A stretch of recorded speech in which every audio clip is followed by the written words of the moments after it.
Welcome back to Something Awesome. I'm zettovyker to Let's Play Katawa Shoujo Act 2-4 Hanako Scars. Finally reaching the classroom after the usual walk from the dormitories, I step inside. My eyes immediately turn to the third seat from the left, in the back row, Hanako's seat.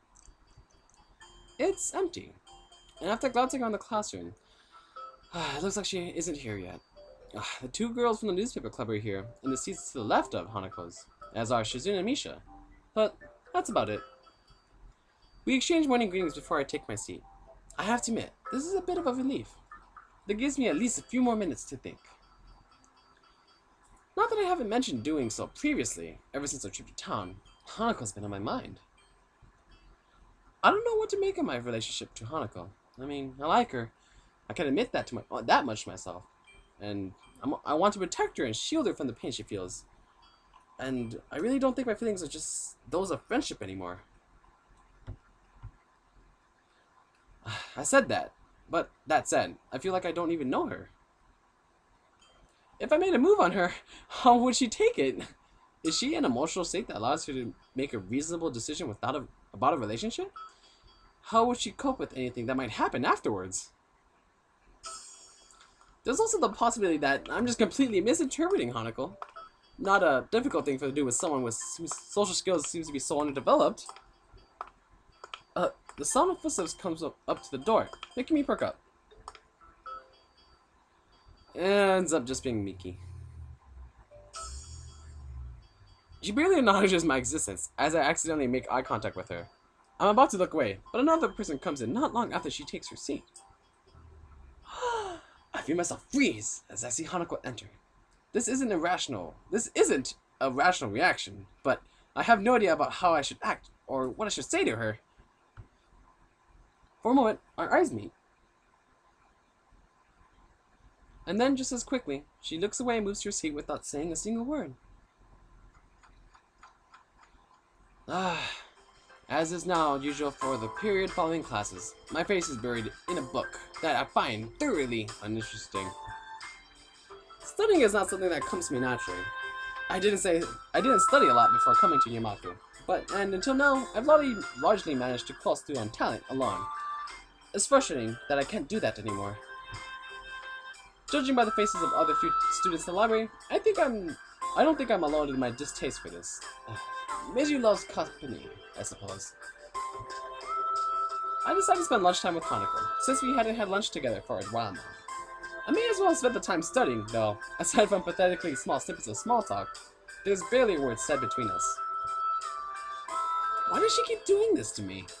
I just want to protect her, to be there for her. But every time I feel like we're coming closer, we end up further away. Are you busy? What? Hanako! My head was around in surprise, causing her to retreat in fright. That was bad timing. If I hadn't been thinking about her at that very moment, I probably wouldn't have been nearly so startled. Sorry, you just startled me. I find myself staring at her longer than I should, so I'll go back to my text lying on the table in front of me. I feel like I'm more so just staring at the words rather than actually reading them. I get the feeling Hanako can notice as well, so I sigh and close the book. What's up? I was just wondering what you were reading. She looks a little downcast after my reaction to seeing her. Giving up on the prospect of getting any more work done, I get up and return the book to its place on a nearby shelf. Just an English textbook. Has it helped? It helped me realize that I don't like English. Yeah. Yep. Hanako gives a small giggle, and I may muse on the strange state of our friendship, but I do know that such little gestures are things I wouldn't see, were I not at least some distance closer to her than we first met. I look at her for a moment, thinking about what to do now, and I don't know about her. Thinking about what I do and don't know about her. It's a slightly depressing topic. Is something wrong? If I want to know more about her, maybe I should stop being so evasive about it. Talking with Lily as an equal, rather than being consequently in fear of causing her to become upset, worked fine. So, I should just try a straightforward approach with Hanako as well. Hey Hanako, do you mind if I ask you a question? I don't mind. I want to know what your life was like. Your life before coming to Yamaku. She hesitates. I briefly consider backing off, but she seems to be taking the question quite seriously. I sit and watch her, silently letting her take her time.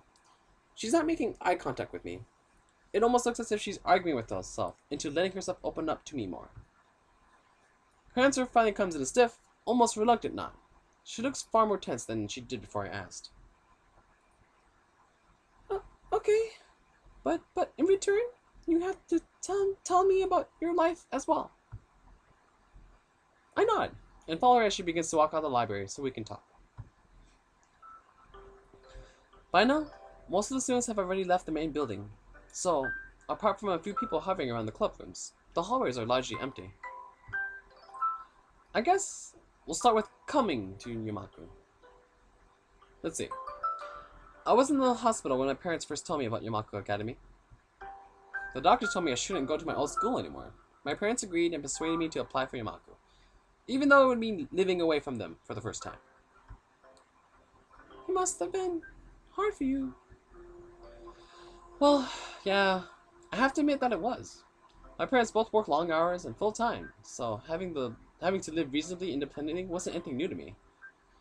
It was the fact that I was going to a school for disabled students that hit the hardest, I think. And you? A small group of chatting girls passes us as we near the stairs, with Hanako pressing herself tightly to my side until we reach the ground floor. She doesn't usually come this close while walking in the school, so I'm left a little put off. The staff in the orphanage offered me some options of what I could do. Middle school had it been good, so I thought Yamaku might be better. It was isolated, and I thought it might be easier for me to get here, with most of the others being disabled.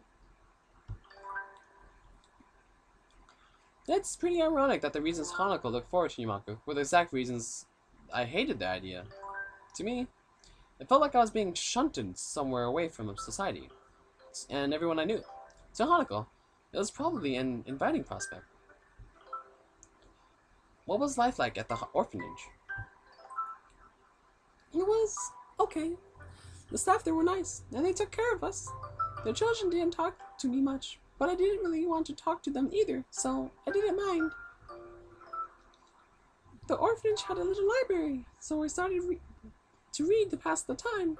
The staff didn't mind, because it made me easier to handle than many of the other children. You didn't make any friends there? No. I think my life was on hold during that time. I knew that, but I didn't mind. Do you think her life was on hold for all that time, though? Depending on when the fire happened, that was a huge chunk of her life. No parents, no friends, apparently no relatives. We walk through the door into the courtyard. I expect to need to avert my eyes from the sun, but by now, it's well into sunset. Hanako's eyes keep flicking to me, so I look away from her for a bit. What was it like in the hospital? I quickly clear my thoughts and try to refocus them. I hesitate for a bit, but I know that I have to tell her. We're close enough for her to feel comfortable telling me this, so it's only fair that I reciprocate. It was okay at times, but at others, it was pretty bad. At the beginning, everyone sent their sympathies and came to visit often. It was just like breaking an arm or something. Meeting all my friends was one of the good times. Hanako came in often as well, more often than anyone else. But there were bad times too. When my friends slowly stopped visiting, I began to realize how grave my situation was.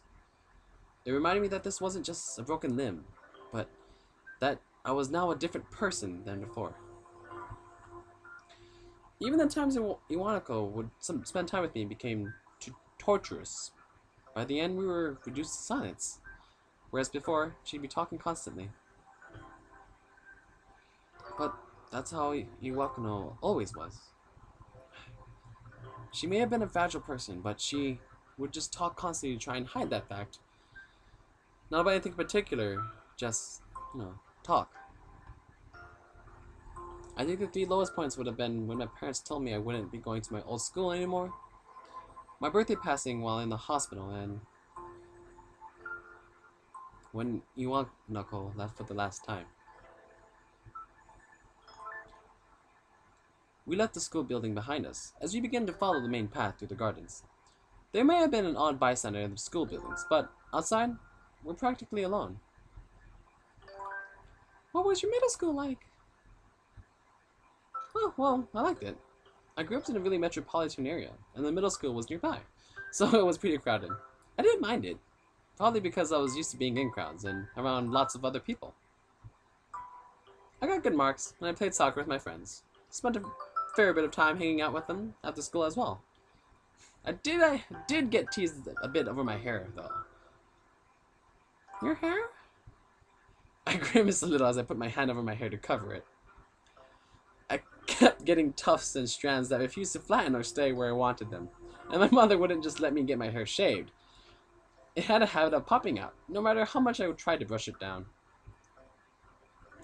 It still does, a little. I was worried that I'd get that reply.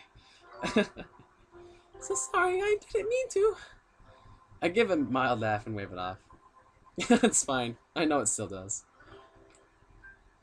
It feels strange to have someone to act so interested in my past. If it were anyone else, I think they were just acting polite. But that's something I don't really think Hanako would do. Or if she did, she'd do it so badly that it would be obvious. There are a number of girls in the common room on the ground floor, and Hanako presses herself to my side once more as we pass them. I expect her to break off, but instead she continues to cling on to me as we walk towards the stairway. Something about the way she's holding on to me feels different from the usual. I'm left deep in thought as we walk up the stairs and down the hallway. It's only when we stop that I look up and realize that I've been following her without question. Why did we come to your dormitory room? She looks straight at the door without so much as a glance in my direction. Hanako?